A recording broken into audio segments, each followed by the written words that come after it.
So it's so easy to talk to to talk to someone face to face, but when it's recorded, it's like, you get a little bit of the gist.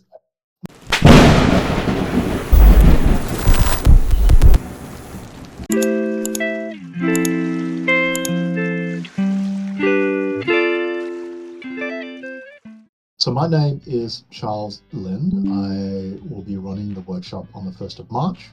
And this workshop primarily is going to focus on understanding volume and mass. Volume and mass is probably one of the most important things that you need to know as a beginner concept artist. Our job is to, primarily as concept artists, is to convey an idea, a 3D object, a tangible object.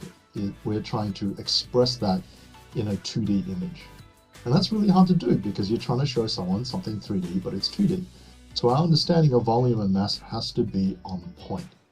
And that's where this concept or this idea of thinking in 3D and visualizing in 3D becomes very critical.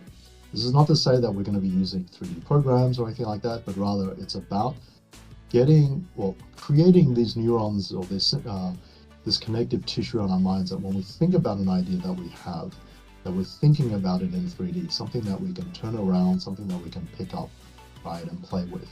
Once we have that, once that becomes second nature, it gets a lot easier in concepting out ideas. Right? It gets a lot easier in concepting out things like vehicles, props, environments, landscapes, even characters, because all of that stuff is tangible, all of that stuff is three-dimensional.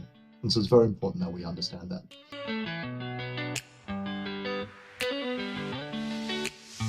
The workshop is going to focus on how do we get started with that, how do we get started thinking about things in terms of as volume, as mass.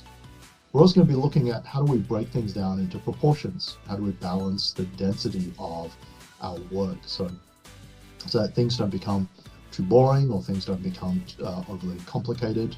And we're trying to balance our creativity with a believability grounded in the real world that lets an audience have an easier time looking at what we've created, understanding what it is, and knowing what they're supposed to do with it, right? It's very easy for, sometimes as designers, we fall into the trap of creating things that are really out of this world, super creative, but it places too much of an onus onto the viewers to figure out what's actually going on. I hope to join all of you guys March 1st for this workshop. I'm very much looking forward to it. This will be the first time that I'm running a workshop like this, so I'm very, very excited. And hopefully when you guys attend, you'll be able to partake in that excitement as well.